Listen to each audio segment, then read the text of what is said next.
La siguiente conferencia es Cáncer de seno, el desafío del diagnóstico temprano. El moderador de la sesión será el doctor Iván González. El doctor Iván es consultor principal de GRESA. El doctor González es médico cirujano de la Universidad Javeriana y posteriormente en la misma como magíster en Administración en Salud. Ha trabajado en cargos directivos de empresas del sector salud en Colombia y en el exterior. Ha sido profesor de posgrado y miembro de múltiples juntas directivas y se ha desarrollado como consultor para el Banco Mundial y GRESA. Ha ocupado el cargo como viceministro de Salud Pública, estuvo como ministro de Salud encargado en la fase de preparación para la pandemia COVID-19 y actualmente es el consultor principal de salud de GRESA. Adelante, doctor González. Nuestros conferencistas serán el doctor Rafael Sánchez. El doctor Rafael Sánchez es el director ejecutivo del Centro de Tratamiento e Investigación sobre Cáncer, CETIC. El doctor Sánchez es médico cirujano con especialización en cirugía general y cirugía vascular. Es magíster en dirección de empresas, tiene una extensa experiencia en la dirección y liderazgo de instituciones de salud y más de 20 años en el campo de la medicina. Cuenta con una larga trayectoria académica como docente y directivo universitario y como rector de la Universidad del Bosque. Adelante, doctor Sánchez, bienvenido. Y por último, el doctor Carlos Humberto Tovar. El doctor Tovar es director general de Jave Salud, es médico y cirujano de la Pontificia Universidad Javeriana, tiene un MBA de la misma universidad, es especialista en administración hospitalaria y medicina del trabajo con formación adicional en alta dirección empresarial, gobierno corporativo, juntas corporativas y liderazgo e innovación. Cuenta con más de 20 años de experiencia en cargos de alta gerencia, actualmente es el director general de Jave Salud, es docente universitario y miembro de varias juntas directivas y consejos directivos en entidades públicas y privadas y es miembro actual de la Junta Nacional de Acreditación en Salud y CONTEC. Bienvenidos, el auditorio es de ustedes. Muchísimas gracias. Muy buenos días para ustedes. Es un gusto estar acá y estar acompañado de Carlos y de Rafael. A ambos los he conocido, con ambos me he cruzado en la vida de una forma directa. Carlos es el director general de Jave Salud, el segmento de la izquierda casi todo es de Jave Salud, vinieron a aplaudirle. Rafael y yo estamos solos por si alguien de este lado nos quiere ayudar. Y la evaluación de desempeño de ellos es mañana, entonces… Carlos es el director de Jave Salud, empezó siendo médico general y fue escalando, juntos tuvimos la oportunidad de trabajar cuando él era subdirector médico y desde entonces es el director general, hoy participa en varias juntas directivas como ustedes oyeron, pero es una persona que lleva la atención primaria en la cabeza y que ha dedicado su vida literalmente a fortalecer los procesos de atención primaria. Con Rafael nos conocimos hace unos 4 años, yo creo, o 5. Yo lo conocía él de antes, pero nos conocimos y tuvimos la oportunidad de trabajar juntos 1 año, en una situación un poco difícil, pero afortunadamente de ahí salió una buena relación, una buena amistad. Y hoy puedo decir que más allá de esa carrera brillante y de esos cargos que ha ocupado, es un hombre estratégico, sereno, que siempre está preocupado por hacer que las cosas pasen en favor de los pacientes y sus familias. De modo que tenerlos acá es un gusto. Vamos a hablar de la detección temprana en el cáncer de seno. Y yo quería simplemente en esta introducción recordar que el cáncer de seno es el que más muertes causa en el mundo, uno de los más importantes en los 11 tipos de cánceres priorizados en nuestro sistema de salud. Y quería sacarlo de ese ámbito, porque cuando uno habla de temas como la salud mental o como el cáncer, tiene que hablarlo en primera persona. Y quisiera simplemente que ustedes pensaran cuántas personas de ustedes han tenido alguna relación con cáncer de seno, con alguna persona con cáncer de seno. Yo he tenido bastantes relaciones, una de mis mejores amigas en la vida atravesó esa situación con su mamá y con su hermana y después juntos vimos a otra gran amiga que tuvo cáncer de seno.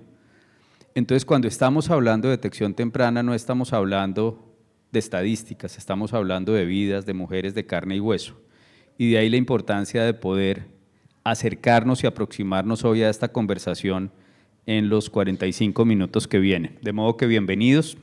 Y yo quisiera empezar preguntándote, Rafael, ¿Qué es el CETIC y cuál es su relación con las mujeres que tienen cáncer de seno? Ok, primero muchas gracias por la presentación, gracias por la invitación. Nos sentimos muy honrados de poder empezar a compartir cosas que hemos venido construyendo en poco tiempo. El CETIC es el Centro de Tratamiento e Investigación sobre Cáncer Luis Carlos Sarmiento Angulo, una iniciativa que genera una fundación con la intención de generar un centro que ayude a construir un mejor futuro para las personas que sufren de cáncer, no solamente para el cáncer de seno. Y tiene un diseño desde su propia arquitectura y funcionalidad que está construido centrado en los pacientes y en sus familias, porque la enfermedad del cáncer enferma no solo a las personas, sino también a las familias de las personas, y es muy importante no perderlas de vista. Nosotros somos los nuevos del barrio, llevamos solamente 2 años de funcionamiento en Bogotá, en el norte de Bogotá, para los que no lo conocen, en la calle 170 con Novena. Y en estos 2 años hemos tenido una gran cantidad de aprendizajes. ¿Cómo estamos organizados? Nosotros funcionamos por lo que llamamos unidades funcionales clínicas.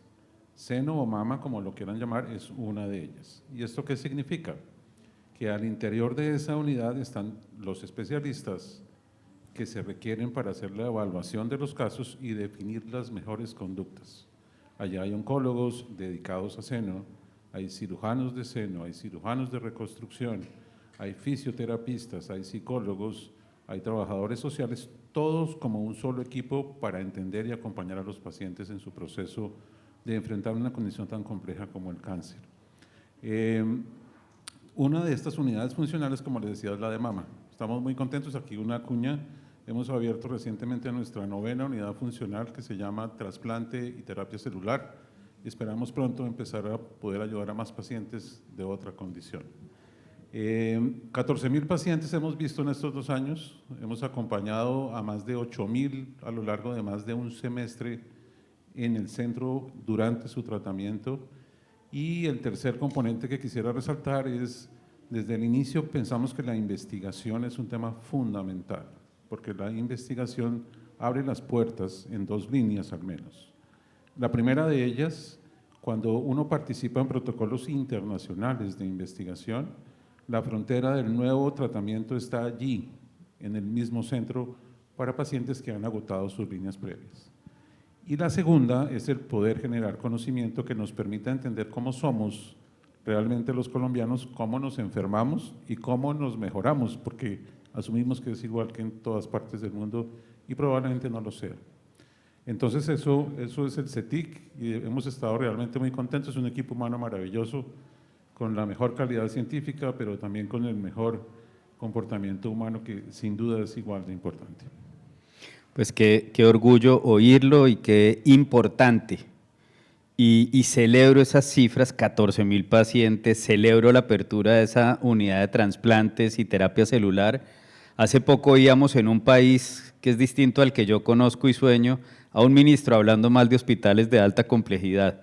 Entonces me alegra muchísimo, muchísimo que el CETIC esté acá y esté presente mostrando y compartiendo esa experiencia. Muchas gracias.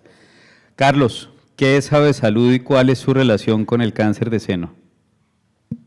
Javesalud es el antiguo del barrio, en la 166 con 19, somos vecinos. Es una fundación de casi 29 años de existencia creada por la Universidad Javeriana, enfocada en cuidado primario ambulatorio, acreditada hace cerca de 11 años, empresa familiarmente responsable y hospital universitario ambulatorio. Tenemos una operación en 12 centros en 4 ciudades en el país y respondemos porque cerca de 130.000 colombianos estén lo más saludablemente posible. Como siempre digo, nuestro modelo es promover la salud y no necesariamente atender enfermos. La relación con el cáncer o la detección temprana del cáncer nace como una visión estratégica hace más o menos unos 18 años, cuando la Junta Directiva de Javesalud nos dijo que nuestras prioridades eran los temas de riesgo cardiovascular, la ruta materno-perinatal y la detección temprana del cáncer de seno y de cérvix. Y desde entonces empezamos a desarrollar esas líneas más allá de la forma de contratación con el asegurador. Creo que hoy hacemos mucho más de lo que nos pagan pero más por una responsabilidad social y por un tema de compromiso con el paciente, con la familia y con lo que como organización le podemos ofrecer y generarle valor al cuidado de la mujer en el caso del cáncer de mama. Carlos, ¿cuántas personas trabajan hoy en Javesalud? Alrededor de 550 personas si sumamos planta y algo de prestación de servicios. Rafael, ¿cuántas personas trabajan hoy en CETIC? Sumando las dos, unas 950 personas. Ok, perfecto, pues muchas gracias. Para entrar entonces, estamos, mejor dicho, hablando con las dos entidades que pudiéramos en este momento mostrar. Y para hablar de eso, yo quisiera hacerle una pregunta al rompe, muy breve de respuesta a cada uno. Carlos, de 100 mujeres diagnosticadas en Javesalud con cáncer de seno, ¿cuántas diagnostican en estadio temprano? En promedio el 93%. O sea, de 100 mujeres, 93 se diagnostican. Muy bien. Esto es el primer nivel en Bogotá y en otras ciudades. Rafael, de 100 mujeres que llegan al CETIC, ¿cuántas llegan con diagnósticos en estadio temprano? Entre el 45 y el 50% solamente. Aquí vemos una diferencia enorme, entonces lo que queremos entender es qué pasa con ese 43% o ese 50% que Javesalud diagnostica tempranamente, pero llega de manera tardía al CETIC, porque algo en este país debe cambiar y me alegra ver acá a la Liga contra el Cáncer en Pereira, no solo por la presencia de la Liga, sino porque estaba diciendo al principio María Teresa que el cáncer de mama y el cáncer en general lo hablamos en primera persona, así que bienvenida también. Entonces, yo diría, Rafael, si uno se devuelve, ¿cómo entenderías tú esas diferencias y qué pudiéramos hacer? Entonces voy a partir en tres la pregunta. ¿Cuál es la diferencia en el abordaje de una mujer que llega con estadio temprano y una que llega diagnosticada tardíamente? ¿Qué implicaciones tiene? Y segundo, ¿cómo nos pudiéramos devolver desde tu perspectiva a aproximar ese proceso para mejorar el diagnóstico? Sí, tal vez decir que el primer aprendizaje que tuvimos en CETIC, uno cuando planea la apertura de un centro usualmente dice voy a arrancar de lo menos complejo a lo más complejo, de lo ambulatorio a lo hospitalario, porque es la forma en que razonablemente a los pacientes les va a ir mejor. Lo que nos sucedió es que la necesidad de servicios en el país entero era enorme y a la vuelta de 3 meses teníamos la hospitalización llena, con pacientes de todos tipos de tumores, entre ellos tumores de seno. Y después de esto, más o menos el 40% de nuestros pacientes vienen de fuera de Bogotá, de todas las regiones de Colombia, y evidentemente allí el tema del diagnóstico para hacerlo en estadios tempranos parece no funcionar tan bien, y por eso es una de las razones que tenemos esto en CETIC. Y lo otro es que los propios pacientes de Bogotá, les voy a contar un número porque en CETIC tenemos la costumbre de medir todo y de compararnos en todo, desde el primer día que abrimos. Y es que cuando un paciente llega a CETIC con sospecha de cáncer de seno, en 26 días está en tratamiento. Esto incluye todo el diagnóstico, una junta multidisciplinaria, una terapia de implementación y llegar al tratamiento, llámese cirugía, quimio, radio, lo que fuera. Cuando el paciente viene de afuera, el tiempo es más del doble, porque la complejidad de recoger todo lo que le pasó a ese paciente en su propia red no es sencilla. Y frecuentemente porque las revisiones que hay que hacer toman más tiempo. Entonces, estas pacientes identificadas con riesgo, creo que el tener la integralidad y la posibilidad de decidir todo en un solo centro definitivamente le agrega un valor muy, muy importante. ¿Cuál es la diferencia entre el que el diagnóstico sea temprano o tardío, más allá de la probabilidad de morir de esa enfermedad, que es el más importante? Es que el tipo de tratamiento definitivamente se hace mucho más complejo para la paciente, para su familia y también mucho más costoso. Puedo decirles que en nuestros números, una paciente que diagnosticamos en estadio 1 o 2 cuesta el 35% en un año que cuando es 3 o 4. Entonces el impacto es para la sobrevida de la paciente, para la calidad de vida de la paciente por los tratamientos que se requieren, pero también para el sistema por el costo que esto genera. Y creo que es muy importante que los que estamos haciendo esto recojamos datos para poder generar conversaciones alrededor de realidades y no de percepciones. Increíble, increíble los datos, muchas gracias. Carlos, y si nos pudiéramos devolver, la pregunta sería, ¿cuál ha sido la estrategia para lograr ese diagnóstico tan alto? Y una vez salen con el diagnóstico, ¿qué pasa con esas pacientes? Y en términos del CETIC, ¿cuántos son los 26 días para ellas en sus respectivas EPS? Digamos que la estrategia no ha sido nada diferente en términos de diagnóstico temprano a lo que pueden hacer otras organizaciones. Partiendo por algo, una reflexión que siempre hemos hecho y es, desde nuestro punto de vista, el modelo de cuidado primario para detección temprana, que se basa únicamente en la mamografía, está subutilizado lo que una institución ambulatoria puede ofrecer. Voy a poner un ejemplo. Si yo trabajara en un asegurador, yo no contrataría con una institución ambulatoria el diagnóstico temprano del cáncer de mama, porque la actividad se resume en contratar un call center y tener un mamógrafo. Entonces, es llamar a todas las mujeres mayores de 50 años para que vengan y se hagan una mamografía. Cuando tenemos pues ya evidenciado que para demanda inducida el 50% de los teléfonos de una base de datos no corresponden. De los que corresponden el 50% logramos un contacto. De ese 50%, el 50% acepta el procedimiento y de esas que aceptan el procedimiento, el 50% realmente se va a hacer la actividad. La demanda inducida hay que repensarla totalmente. ¿A dónde nos estamos yendo? Y es, la evidencia ya empieza a hablar de la identificación de riesgos individuales en el tema de cáncer de mama, para enfocar las estrategias de búsqueda activa de la población. E incluso ya hay evidencia de prevención de cáncer de mama, de aquellos factores de riesgo que son modificables. Obviamente hay unos factores genéticos y hormonales que no son modificables, pero hay otros factores de riesgo que sí son modificables. Para ser coherente en una estrategia preventiva, una clínica de cesación de tabaco, reducción de peso, actividad física, etcétera, y otros factores de riesgo que sí se pueden modificar. Y las organizaciones deberíamos tratar de buscar la población de mayor riesgo y enfocarnos en hacer la mamografía en esa búsqueda activa. Entonces, al final ese 93% se traduce en focalización de las estrategias para el tamizaje y sin duda tener una propuesta abierta de tamizaje para toda la población. Y ya para cerrar esta pregunta, en un comité de dirección debatíamos lo que tiene que hacer una mujer hoy para hacerse una mamografía.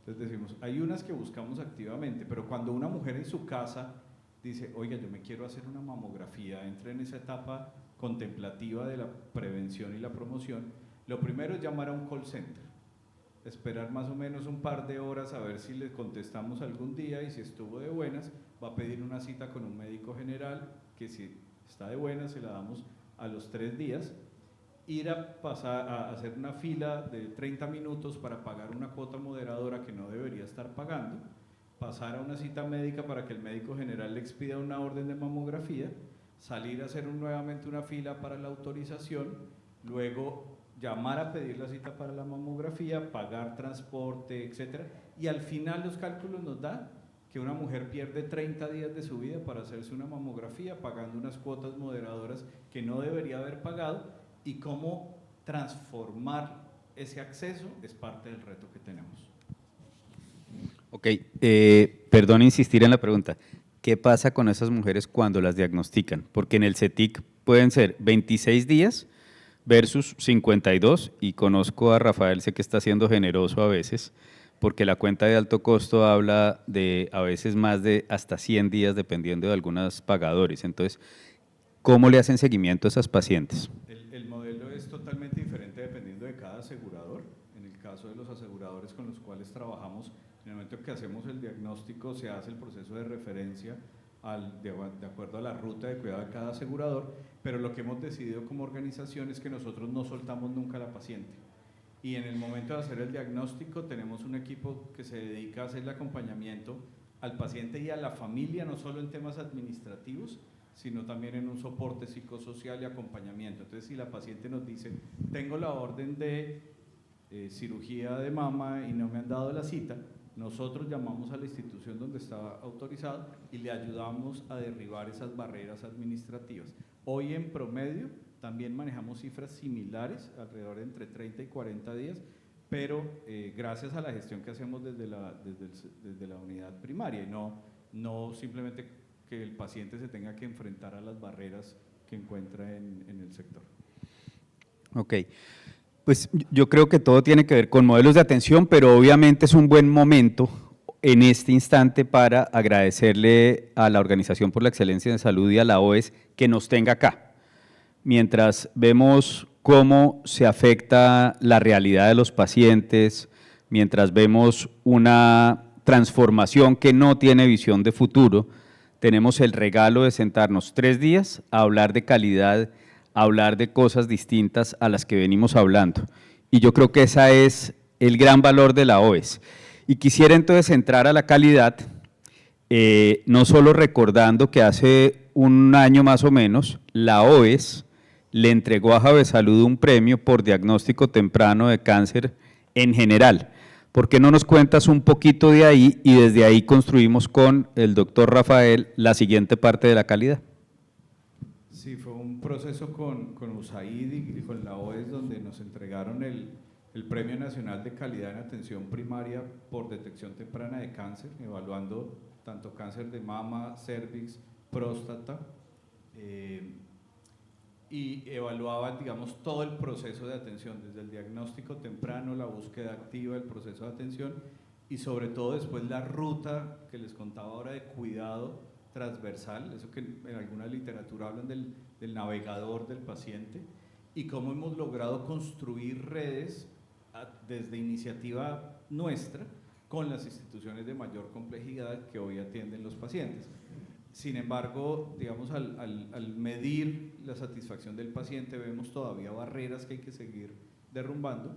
Ahorita conversábamos con Rafael, nos separan 4 cuadras en Bogotá. Imagínense la maravilla de un paciente nuestro que al hacer el diagnóstico su equipo especializado esté a 4 cuadras pero no, hoy no trabajamos juntos, porque el criterio de conformación de la red sigue siendo a veces muy relacionados con el costo y la tarifa. Entonces no tiene sentido, digamos, que una institución acreditada, ambulatoria, con este premio que hace referencia Iván, etcétera, con ese modelo de atención, sus pacientes tengan que desplazarse de una forma, a veces al otro lado de Bogotá, a eliminarse las barreras. Entonces, básicamente el premio lo que evaluaba era todo el proceso de atención en todas estas patologías relacionadas con el cáncer, y lo que miraba era ese modelo de atención de ese equipo que tenemos dedicado para cuidar y acompañar a nuestros pacientes con cáncer. Muy bien. Rafael, pues sería una bendición que nos moviéramos en las estadísticas que se mueve el mundo desarrollado de un diagnóstico más temprano, pero eso no es verdad. ¿Cómo es el modelo de ustedes y cómo recogen entonces a estas mujeres para ofrecerles eso que estabas mencionando ahorita en términos de sobrevida y calidad de vida? ¿Cómo se para el CETIC a ofrecerle a Bogotá y al país eso? Sí, el modelo está construido desde las unidades funcionales clínicas y aquí hay un rol fundamental que más o menos lo nombró Carlos, que se llama enfermera navegadora. Es una enfermera oncóloga que tiene la capacidad de identificar barreras y dificultades de los pacientes y de orientar para que las cosas pasen en los mejores tiempos posibles. Lo primero que ocurre en CETIC es que hay una llamada en la cual se hace una orientación por parte de navegación, en donde se dice, se entiende bien qué es lo que el paciente necesita, qué se necesita para poder resolver su problema, y de ahí en adelante se agendan las cosas que el paciente requiere. Hacemos cosas como estas porque, les decía, el 40% de nuestros pacientes no son de Bogotá, y solo para contarles tenemos 120 pacientes de Guainía. Entonces, el articular que una persona venga desde las lejanías para tener un tratamiento que nunca es corto, es un reto enorme. Aquí hay un ejemplo bonito que muestra la disposición a estar centrado en los pacientes y sus familias. Existe una cirugía en la piel que se llama cirugía de Mohs para tumores de piel, que requiere la participación de un dermatólogo oncólogo, probablemente un cirujano plástico reconstructivo, un patólogo experto, todos juntos para hacer diagnóstico. Entonces traemos a estos pacientes y en 2 días hacemos todo el tratamiento. para que en los siguientes 3 o 4 días, si todo está bien, pueda regresar a su sitio. Eso es solo un ejemplo de cómo nos organizamos para entender las necesidades de los pacientes y tratar de que las cosas ocurran de la mejor manera. Pero en general en la unidad funcional clínica, después de que la navegadora la organiza, casi todos los pacientes tienen al menos 2 valoraciones el mismo día, de un oncólogo y de un cirujano cuando se requiere, y en los siguientes 7 días está siendo presentado en una junta multidisciplinaria. En los siguientes 4 días debe estar iniciando su implementación con la enfermera navegadora y de ahí en adelante trazamos que las cosas ocurran cuando tienen que ocurrir. Si no ocurren, estamos contactándolos para ver qué pasa, qué ayudamos, qué sucedió que haga que los pacientes no puedan tener la adherencia que se requiere. Ahí les puedo decir los números que tenemos en adherencia, estamos en el 99.5% y en abandono es el 0.3 o 0.4%. Realmente es un trabajo de todo un equipo para entender necesidades y expectativas y para acompañar en ese proceso a personas tan diversas como las del Guainía, pero también como las del Plan Internacional, que tiene otras expectativas, otras necesidades y todo el tiempo trabajamos en que esto se pueda atender de la mejor manera. Increíble. Y si uno pudiera pararse en esa frase que nos votó Carlos y que se las voy a devolver a ambos. A veces algunas organizaciones que compran servicios todavía piensan en la tarifa y en el costo, pero no tanto en el valor.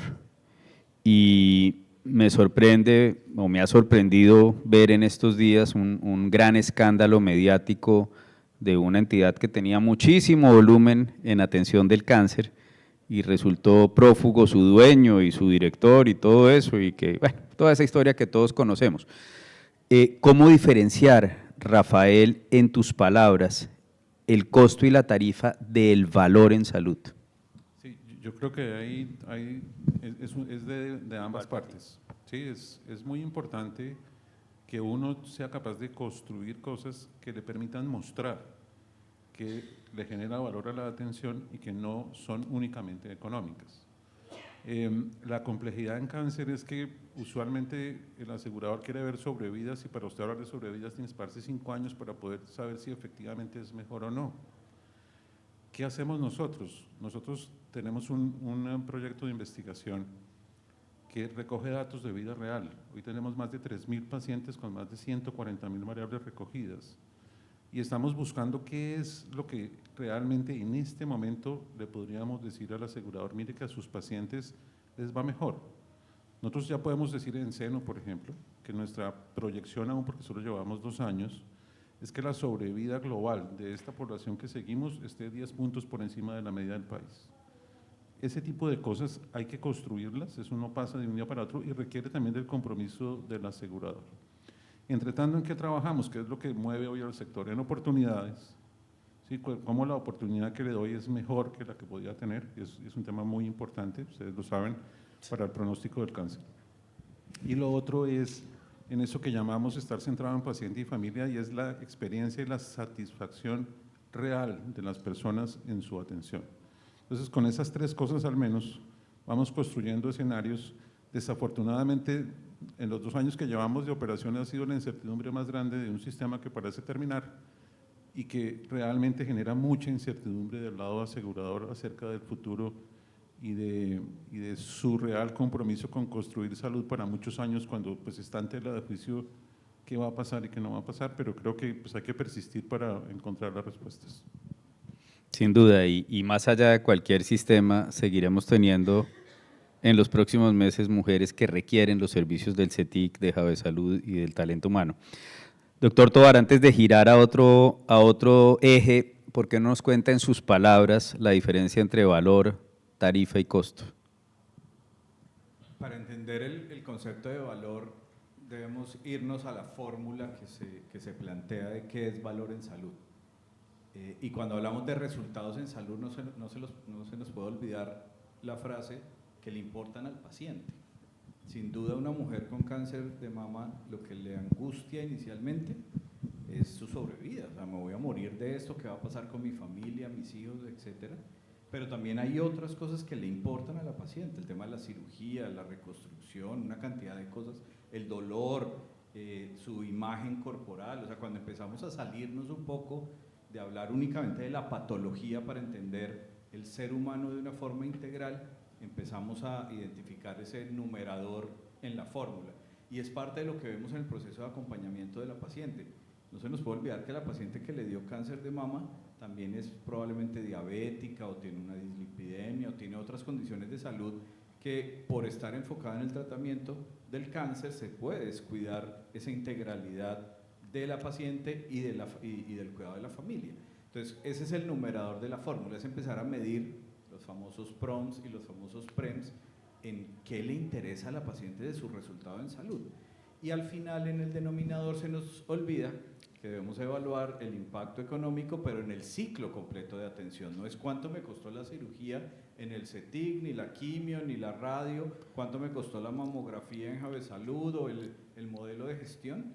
Si vemos realmente el impacto de todo el ciclo completo de atención versus el impacto real que estamos teniendo en lo que le importa al paciente, entenderemos el tema de qué es valor y cómo deberíamos medirlo, y no únicamente por la tarifa, que es básicamente a cómo vendo unos servicios o el costo de cuánto me cuesta producirlo.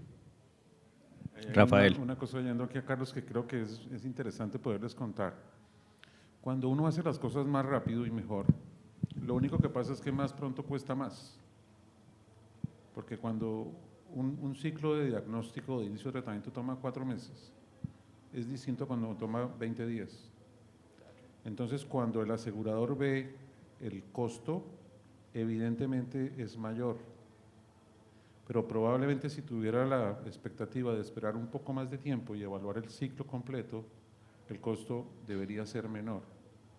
Eso es lo que hay que tratar de construir. Vamos a ver qué pasa con el sistema y todas estas cosas, pero creo que hay que tratar de construirlo, porque el enfrentar situaciones como cáncer requiere acuerdos de todos y larga duración. Eso está aprendido del mundo desarrollado. Esto no pasa en 2 años, en 3 o en 4, probablemente más de una década, antes de que efectivamente empecemos a ver cosas. Y es muy importante ser persistentes y encontrar aliados que realmente quieran y puedan construir esta situación para los pacientes. Es muy importante y es muy difícil hoy, porque estamos, como bien mencionabas, en un momento de altísima incertidumbre. Sin embargo, si uno se para en la perspectiva de calidad, ¿sí? A mí, cuando yo hablo de valor, a mí me gusta hablar de la quíntuple meta, ¿sí? Esa es la que he adoptado. Y ya hablamos de desenlaces, hablamos de sobrevida, 2 años, pero ahí vamos, hablamos de 93%, ambos hablaron de la experiencia del paciente y su familia, pero lo que ha sostenido este sistema en las últimas meses ha sido el talento humano. Los titulares de prensa nos tienen enloquecidos, la cartera se está destruyendo, las relaciones están complicadas, pero todo, a esta hora, mientras estamos acá, están atendiendo mujeres y hombres en las clínicas. Si vamos a la quíntuple meta, Rafael y Carlos, ¿por qué no nos cuentan un poquito del talento humano del CETIC y de Javesalud? ¿Cómo podemos preparar a la gente para recibir a estas mujeres en cualquier estadio o para fomentar el diagnóstico temprano, y cómo hacen ustedes lo mismo allá? El que quiere empezar. Muy bien. Yo creo, Iván, que lo primero que es fundamental, yo lo llamaría calidad primaria, técnica y humana de las personas, que arranca desde el proceso de selección y contratación de todas ellas, que se identifiquen con un querer hacer más allá que solamente con el ser científicos, sino con una realidad que es lo que uno quiere construir. Después de eso, la forma en que los contratas. ¿Sí? Hay distintas formas, no son mejores unas que otras, lo importante es que estén alineadas con lo que quieres construir. Cuando nosotros arrancamos, pues fue fundamental que el talento humano, cuando uno arranca con pocos pacientes y eso le dura mucho tiempo, pues la gente tiene que tener una forma de contratación que le permita estar tranquila y salir adelante en su vida. Pues todas las personas en CETIC son contratadas con contrato laboral de término indefinido, todas, con salarios competitivos, pero también acompañándolos en temas de bienestar. Y a eso hay que sumarle, en mi opinión, el tercer componente que se llama creación de cultura, y es que la organización completa gire alrededor de lo que la cultura entiende es necesario para que la estrategia funcione. Eso es lo que hemos tratado de construir todos los días con gente maravillosa. Hemos tenido la suerte de encontrar gente maravillosa que tenía muchas ganas de hacer más cosas por los pacientes, y eso realmente es lo que hace que las cosas que hacemos los pacientes hoy empiecen a reconocerlas, y a decir realmente aquí hay cosas que son diferentes y que pues, van un poquito más allá que en otras instituciones. Muchas gracias. Carlos Humberto. Cuando me iba a regañar me decía Carlos Humberto. El talento humano de Javesalud, y lo digo de verdad con el corazón en la mano, es lo más valioso de la organización, es la razón, al sumarle a los pacientes, nuestros colaboradores y nuestros estudiantes, la razón por la cual nos levantamos todos los días. Javesalud, hace muchos años tomamos la decisión, precisamente en términos de contratación, de siempre tratar de contratar de planta a término indefinido, a menos de que el mismo profesional por X o Y motivo escogiera otro modelo, y hoy tenemos cerca del 80-85% de los colaboradores contratados de planta a término indefinido. Lo otro es que llevo 22 años en la fundación y creo que una vez nos demoramos un día en pagar una nómina y fue porque cambiamos de banco ese mes y se nos atrasó el tema. Respetamos profundamente la autonomía profesional desde los procesos de mejoramiento continuo y desde digamos, el autocontrol y la corresponsabilidad del costo como un principio también.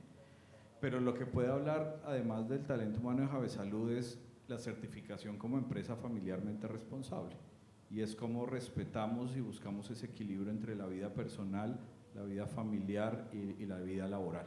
Para nosotros es fundamental el respeto como un principio en el desarrollo, y nos sentimos profundamente orgullosos del talento humano. Creemos en la gente joven, nos gusta ver la gente crecer dentro de la organización. Iván les contaba, hace 20 años, 22 años, yo hacía consulta de medicina general en Javesalud. Parte del equipo que nos acompaña hoy lleva muchos años en la organización, también en sus procesos de desarrollo, y son los que hacen que las cosas pasen. Uno simplemente pone los retos, los lleva a que eleven la vara, a ver cómo lo vamos a hacer diferente, cómo lo vamos a hacer mejor. Y en esos procesos de mejoramiento está el tema de educación continua, donde formar a los profesionales en estos temas en particular se vuelve un pilar fundamental. Y ya para terminar tenemos una cultura donde nos duele el diagnóstico positivo, en lo que sea. Una mujer embarazada con una prueba de serología positiva, no podemos dormir ese día hasta que no buscamos a la paciente y le damos tratamiento. Una paciente con una mamografía positiva, nos duele profundamente hasta que la tenemos encauzada en la ruta, pero hemos generado un dolor real por la situación de nuestros pacientes, y una junta directiva además que mira mensualmente los indicadores clínicos donde está el diagnóstico temprano del cáncer, y presentamos los casos en los cuales no pudimos llegar a un diagnóstico temprano. Entonces, desde el gobierno corporativo hasta el funcionario asistencial, nos duelen los pacientes con diagnóstico de cáncer. Muy bien, excelente. Yo veo muchos retos. Primero, ya aplaudieron al lado. Segundo, estamos compitiendo con el almuerzo y nos quedan 8 minutos, no es más, para tratar de cerrar como muchos temas que tenemos sobre la mesa. Yo tengo 2 preguntas del público. El público pregunta cómo funciona el tema de la tecnología en términos de sistemas de información, equipos, pero yo quisiera ver la relación con la innovación, con esos medicamentos que en un momento dado pueden hacer la diferencia para nuestras pacientes frente a un INVIMA que hoy está enlentecido, emproblemado y complicado. ¿Cómo separan ustedes dos frente a la tecnología y cómo la abordan? En el caso nuestro no te voy a hablar de medicamentos, obviamente, porque aquí el dueño de los medicamentos es el doctor, pero sí les voy a compartir una experiencia que estamos haciendo en este momento. Esa historia que les contaba del tiempo que se demora una mujer para tomarse una mamografía, estamos desarrollando ahorita una aplicación que va a funcionar tanto en la página web como en WhatsApp, etcétera, donde cualquier mujer, digamos, puede ingresar con sus datos, contestar una encuesta de riesgo, por lo que les contaba que las nuevas tendencias es evaluar riesgo individual, y autogenerar su orden de mamografía desde ese canal, sin tener que pedir una cita médica. ¿Eso qué va a pasar? Pues se va a aumentar, esperamos que se aumente la frecuencia de las mamografías, que se aumente el nivel de cobertura en el tamizaje, y al final, ¿quién lo va a pagar? Pues Javesalud, porque como contratamos por cápita o por PGP, pues ese sobrecosto será nuestro, pero es un tema de responsabilidad social además. Y la paciente va a tener su orden de mamografía, inmediatamente nos enteramos de la generación y nos contactamos con ella para coordinar los detalles de y no perder la oportunidad de realizar una actividad preventiva. Eso a través de tecnología, y parte del desarrollo que estamos haciendo con el apoyo de la industria es que ese producto se lo regalemos a todas las instituciones de este país que quieran romper barreras en el diagnóstico temprano del cáncer. Esos casos nuevos ingresan a una plataforma tecnológica que estamos utilizando para seguimiento en una ruta integral del cuidado y que no se nos pierdan ningún paciente. Es un poco cómo utilizamos un poco la tecnología en el tema de cáncer de mama, y creemos profundamente que la tecnología tiene que romper las barreras de acceso. Okay. Que se nos disparen las mamografías, pues ya tendré que ir a ponerle la cara a la junta directiva, a decir por qué estamos gastando más, pero es un tema de aumentar las coberturas y que la paciente no tenga que perder 30 días y pagar cuotas moderadoras para poder acceder a su examen de tamizaje. Clarísimo, muchas gracias. Rafael, tecnología en equipos, en sistemas y en medicamentos. Yo creo que el enfoque similar al de Carlos es, la tecnología la entendemos como para facilitar acceso, hacer tratamientos más exactos y tener menor toxicidad en los tratamientos. Ese es como el enfoque de por qué la tecnología es tecnología de última línea, porque efectivamente para los pacientes puede resultar en las tres anteriores. Aquí una cuña chiquita, nuestro primer tema tecnológico hace ya 3 años fue el sistema de información. Entonces les recomiendo que nunca sean los primeros en el país en implementar uno, porque todas las normas colombianas son tan complejas que lograr eso nos tomó 3 años. Lo cual a los que vengan detrás de nosotros, espero que sean muchos porque creo que es un buen sistema de información, pues les va a ser mucho más sencillo. Pero en general el enfoque es ese, Iván, y es un reto enorme, voy a explicar en distintas, por lo menos 2 o 3 esferas. La primera, que para mí es la más importante, es que cuando uno dice que tiene la tecnología de punta, el asegurador dice, va a ser más caro que todos, eso yo por allá no me parezco. ¿Sí? Cuando usted arranca a hacer las cosas, como no se hacían antes, pues lo que él ve es que sí es más caro que lo que estaba haciendo antes. Entonces, es un reto cómo hacer eso para tener tecnología, digamos, de última línea para el bien de los pacientes. Ahí hay experiencias maravillosas con la tecnología, cómo puede cambiar, no siempre la sobrevida, pero sí la calidad de vida de las personas. Eso en lo que tiene que ver con la tecnología biomédica. Lo otro que es el tema de medicamentos. Nosotros tenemos habilitado un centro de investigación que hace investigación clínica. Esto es, del mundo entero, patrocinadores de investigación nos buscan para reclutar pacientes y darles una opción de un tratamiento que es nuevo, usualmente fase 3. Aquí una cuñita, vamos a abrir el primer estudio fase 1 en oncología en Colombia a final de este mes. Qué bien. Y en fase 3, pues los tratamientos, hoy ya tenemos 11 o 12 protocolos andando, nos tardó los primeros 6 meses el tema del INVIMA, aparentemente se ha como regularizado un poquito el tema, y esto le da la opción a pacientes de tener acceso a tratamientos que probablemente en corto tiempo sean el estándar de tratamiento. Increíble. Por eso es tan importante tenerla ahí al lado, porque le genera al paciente oportunidades que difícilmente tendría en otro tipo de institución. Increíble. Nos quedan 3 preguntas y una reflexión final y 2 minutos, así que brevemente. Rafael, una reflexión sobre la investigación en Colombia y el CETIC y el rol que tiene. Esta es más personal que yo creo que en Colombia tenemos el problema de que nos convencieron que hacer investigación no se puede, que si es biomédica menos se puede y que la posibilidad de tener avances y desarrollos es todavía más difícil. Pero estoy convencido, y en el tema del cáncer sí que es evidente el resultado. Una de las estrategias que ha mostrado modificar la sobrevida de cáncer en el mundo son centros que hacen las cosas de atención clínica en el mejor nivel y tienen investigación pegada al instituto, eso está demostrado. Entonces, yo sí creo, en Colombia producimos prácticamente nada. Si ustedes miran la producción en oncología, América Latina está alrededor del 1.5%, si ustedes quitan Brasil baja a menos del 1%, si quitan Argentina baja a menos del 6% y cuando queda Colombia está por allá en el 0,1, 0,2, es realmente muy poco. Pero yo sí creo que es un tema que no debería dejarse de lado, creo que los países tienen que construir capacidades para hacer investigación y esas capacidades nunca acaban siendo inocuas, así no descubramos cosas, la capacidad de las personas que pueden hacerlo acaba generando desarrollos y cosas para las organizaciones. Entonces creo que es triste lo que pasa, creo que, o espero que haya reflexiones de futuro que nos permitan hacer más. Increíble. Carlos, una muy breve reflexión como hospital universitario. ¿Qué pasa en la formación? ¿Cómo nos estamos aproximando y cómo mejorar eso para enfermería, medicina y otras profesiones?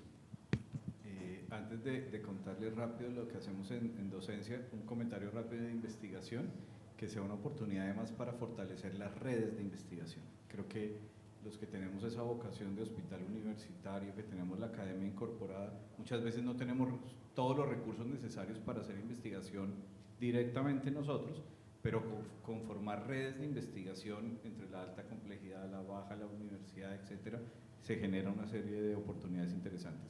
Y ya en docencia, por ejemplo, para estudiantes de pregrado, tanto de medicina como de enfermería, ellos participan activamente en la educación de la población, en educar en autoexamen, en generar una cultura en torno a la prevención, nos ayudan en estrategias de demanda inducida y eso genera una sensibilidad en el nuevo profesional o en el futuro profesional relacionada con la prevención y el diagnóstico temprano del cáncer. Ayer le decía a alguien que cuando me gradué de médico no sabía qué era promoción y prevención, porque nos formamos en hospitales de alta complejidad haciendo otro tipo de cosas. Hoy por lo menos los nuevos egresados entienden que tenemos que hacer es diagnóstico temprano y cuidar la salud para no tener que atender tantos enfermos. Excelente. Una última pregunta y después una reflexión de ustedes, pero ¿cómo cerramos las brechas entre lo ambulatorio y lo hospitalario? No nos podemos ir sin oír alguna idea porque está probablemente uno de los pocos, si no el único acreditado, uno de los mejores hospitales con toda la tecnología, las ganas y la vocación detrás, pero no pueden trabajar juntos. ¿Cómo cerramos esas brechas entre lo ambulatorio y lo hospitalario? Una reflexión rápida. Yo creo que tenemos que definir unos criterios de redes donde la sostenibilidad es importante, pero el costo no puede ser el criterio de construcción, donde la calidad tiene que jugar un rol importante y la confianza. El nivel de alta complejidad probablemente no confía tanto en el ambulatorio, y no estoy hablando solo en cáncer de mama, sino en general. Es que si yo le doy salida, ¿quién le va a hacer el seguimiento ambulatorio? No, claro que se puede hacer, necesitamos es conversar y articular recursos, y el ambulatorio no cree en el de alta complejidad porque dice que el paciente va a urgencia y sale con órdenes de 18.000 cosas. No, sentémonos, conversemos, generemos confianza entre los actores y ahí podemos construir redes que generen valor. Rafael. Tal vez el 85% del tratamiento de una mujer con cáncer de mama es ambulatorio en cualquier parte, ¿sí? El tema es cómo hacemos para que eso pase más rápido. Yo siempre pensé que las redes deben ser de prestadores y no de aseguradores. Yo entiendo que ese es un tema complejo de cambiar, porque el interés para construir redes no necesariamente es el mismo. Y creo que allí hay un espacio para poder construir redes alrededor de estos temas, desde los propios prestadores. Excelente. Yo empecé hablando de hablar de esto en primera persona, porque a todos nos toca. ¿Cuál sería una breve reflexión, Carlos, sobre la importancia del diagnóstico temprano en un momento como este en Colombia y por los próximos meses? Yo creo que mi mensaje sería entender que es una responsabilidad personal e institucional el hacer el diagnóstico temprano para disminuir el impacto social, emocional, económico y físico que tiene una patología como esta en las familias en Colombia. Yo creo que es un tema de reconocer la responsabilidad y, como me enseñaron en algún momento, levantarnos cada día renovando nuestra vocación de servicio, y nada mejor que ir a servir a esas familias que nos necesitan. Muchas gracias, Rafael. Sí, yo tal vez decía, Iván, el pronóstico del cáncer se ha modificado dramáticamente en las últimas 2 décadas, es una realidad. Y en particular en el cáncer de seno, creo que hay que encontrar la forma para que el diagnóstico pase más temprano, pero para que el tratamiento sea oportuno y el adecuado, y para que los pacientes que están en cánceres avanzados también tengan la oportunidad de tener su tratamiento. Las 3 cosas sumadas son las que harán que las mujeres que sufren de esta enfermedad tengan un mejor futuro y una mayor probabilidad de vivir y tener calidad de vida, que creo que es de lo que se trata del trabajo de todos nosotros. Excelente. Pues yo creo que ha sido un gusto conversar. Yo les agradezco a los dos. Voy a dejar 10 puntos que tomé y que medio habíamos conversado, pero se enriquecieron al final de esta conversación. Y quiero recordarles que hay mucha gente de Javesalud para que a Rafael también lo aplaudan al final. Entonces, primero, la importancia del diagnóstico temprano, yo creo que no hay duda, pero hay mucha brecha. El 60% de las mujeres que recibe Rafael no pasaron por Javesalud, que diagnostica el 93%. Esa brecha no la podemos perder. Segundo, la articulación de la red y el trabajo entre diferentes niveles. Tercero, dejar de pelear entre la atención primaria y el hospitalario. Acá necesitamos muy buena atención primaria y muy buenos hospitales para atender a todas las mujeres. Cuarto, cultura, respeto por la gente y formación del talento humano. Quinto, tecnología, tanto en sistemas de información como en equipos. Y asociado a eso, presionar desde todos los niveles posibles para tener medicamentos innovadores y siempre tener a Colombia a la vanguardia de lo que pasa en el mundo.